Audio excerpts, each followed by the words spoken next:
Welcome to Legacy Planning, maximizing your business's value, presented by the North Central Region Small Business Development Center at Central Lakes College. Whether you are a seasoned small business owner close to retirement or a new entrepreneur just starting out, this video will help you create a lasting legacy and strong foundation for your business's future.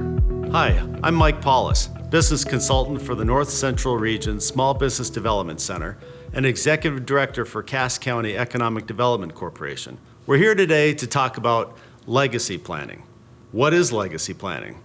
It's a phrase coined by the Minnesota North Central Region Small Business Development Center. More commonly, it's referred to as succession planning or exit planning. Legacy planning summarizes what your goal likely is, which is to leave a legacy, something of your creation that continues to exist for generations to come.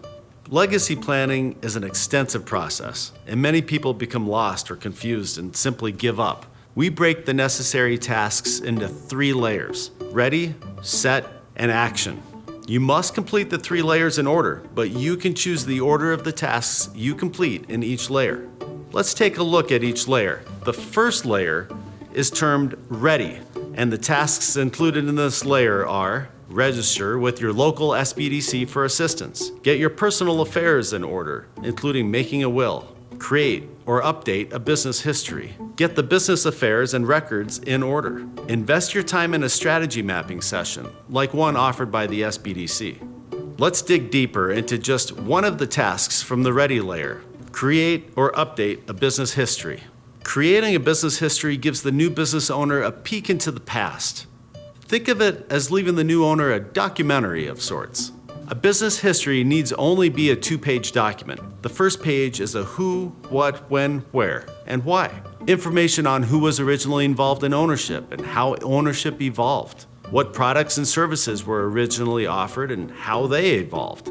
The challenges you faced, both historical, like the housing crash or the COVID economic shutdown, and personal challenges, such as hard financial times you've suffered, or perhaps a personal loss.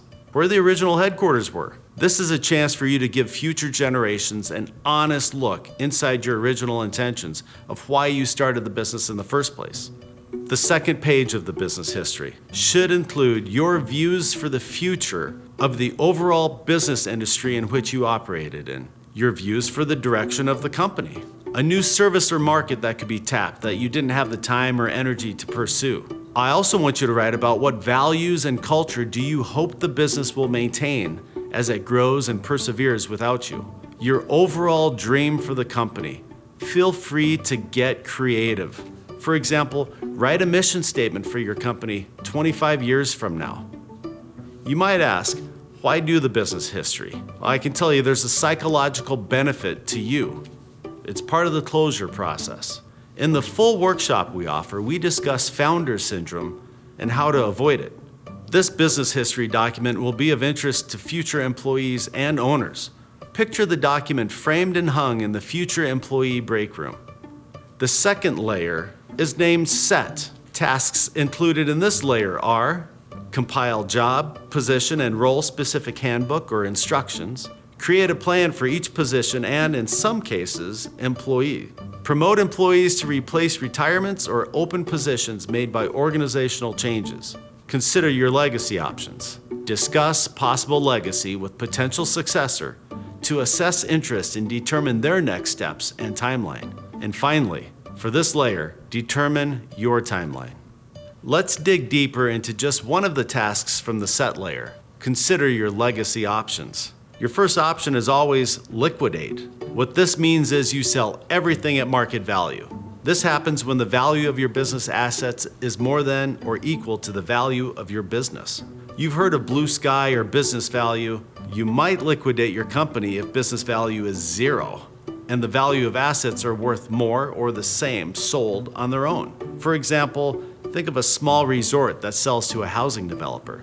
The next legacy option is to sell to a family member. Now, you need honest conversations to make sure the family member is actually interested. This is not the time to preserve your feelings. If they aren't interested in taking over the family business, it's time to start looking for someone who is.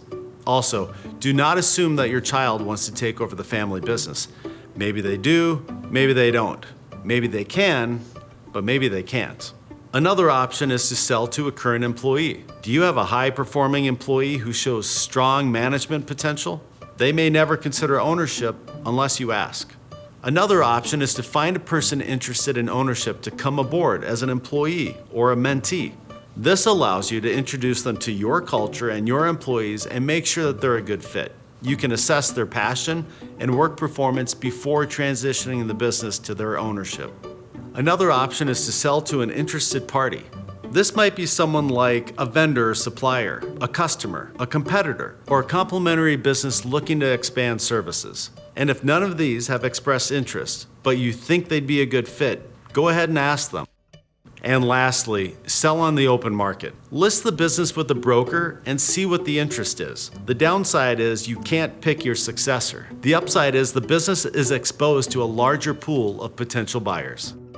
The third and final layer is named action. Tasks included in this layer are: discern your retirement plan. SBDC Consultant values your business. SBDC Consultant provides a menu of customized financial structures for business transition. Obtain other valuations if desired. Refer your potential buyer to SBDC for loan packaging and analysis services. Select your buyer. Execute a purchase agreement with required contingencies. Meet with the business attorney. And finally, determine your engagement level with the business after the sale.